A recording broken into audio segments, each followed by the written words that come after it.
공부를 하거나 작업을 하거나 혹은 게임을 하다 시간이 어떻게 흘렀는지 전혀 모르고 갑자기 시계를 보니 몇 시간이 지나 있었던 순간, 우리는 그 상태를 흔히 몰입이라고 부릅니다. 단순히 열심히 하는 것과는 다른, 오히려 의식이 사라지고 흘러가는 듯한 그 특별한 경험 말이죠. 몰입을 연구한 심리학자 칙센트 미하이는 몰입을 최적 경험이라고 불렀습니다. 그가 말한 몰입에는 몇 가지 특징이 있는데요. 첫 번째는 목표가 분명한 상태입니다. 지금 해야 할 일이 눈앞에 있는 순간. 두 번째는 즉각적인 피드백입니다. 행동하면 바로 반응이 돌아오는 활동. 예를 들어 게임처럼 버튼을 누르면 바로 결과가 나타나는 것들을 얘기합니다. 세 번째는 도전과 능력의 균형. 너무 쉬우면 지루하고 너무 어려우면 불안하죠. 그 경계에 있을 때 우리는 몰입합니다. 생각해보면 이상하지 않나요? 우리는 즐겁다고 느낄 때보다 오히려 약간의 긴장과 집중이 필요한 순간에 더 깊이 몰입하곤 합니다. 그렇다면 몰입이란 단순히 편안함이 아니라 어떤 긴장과 집중이 맞물리는 지점에서 오는 것일지도 모릅니다. 그럼 질문이 생깁니다. 우리는 왜 굳이 몰입을 원할까요? 사실 인간의 뇌는 시간을 잊는 경험을 굉장히 보상으로 인식합니다. 현실에서 시간은 항상 흘러가고 그 안에서 우리는 비교와 평가를 받죠. 그런데 몰입은 마치 현실의 시계에서 벗어나는 탈출구 같은 경험입니다. 여기서 재밌는 건 몰입 상태는 결과보다는 과정에 더 가깝다는 겁니다. 우리가 몰입할 때는 이걸 하면 성공할까? 남이 뭐라고 볼까? 같은 생각을 잊습니다. 그저 지금 순간에만 집중하죠. 결국 몰입은 우리를 자유롭게 해줍니다.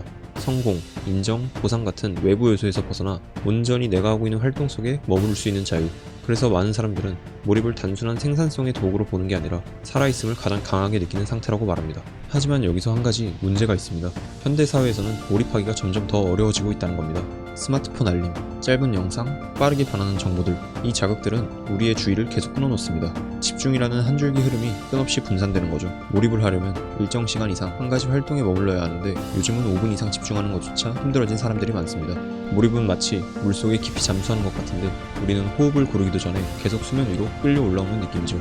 이건 단순히 의지가 약해서가 아닙니다. 환경 자체가 몰입을 방해하도록 짜여있기 때문이죠. 그렇다면 우리는 어떻게 몰입을 만들 수 있을까요? 사실 몰입은 억지로 해야지 한다고 보는 게 아닙니다. 환경을 조율하고 준비가 되었을 때 자연스럽게 찾아오는 거죠. 예를 들어 책상 위에 불필요한 물건들을 치우는 것만으로도 주의가 덜 산만해집니다. 또는 스마트폰을 옆방에 두는 것만으로도 몰입의 확률이 올라갑니다. 또 하나 중요한 건 작은 목표입니다. 논문을 다 써야지라고 하면 너무 멀고 막막하지만 지금은 첫 문단만 쓰자라고 하면 몰입이 시작됩니다. 작은 목표가 몰입의 문을 열어주는 열쇠가 되죠.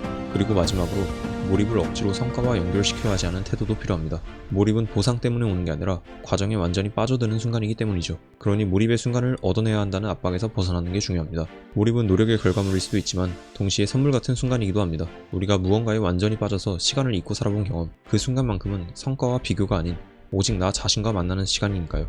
몰입은 거창한 게 아닙니다. 그저 한 걸음 들어가기만 하면 그 순간 시작됩니다. 몰입해보았던 경험이나 몰입을 위한 자신만의 루틴이 있다면 댓글로 알려주세요.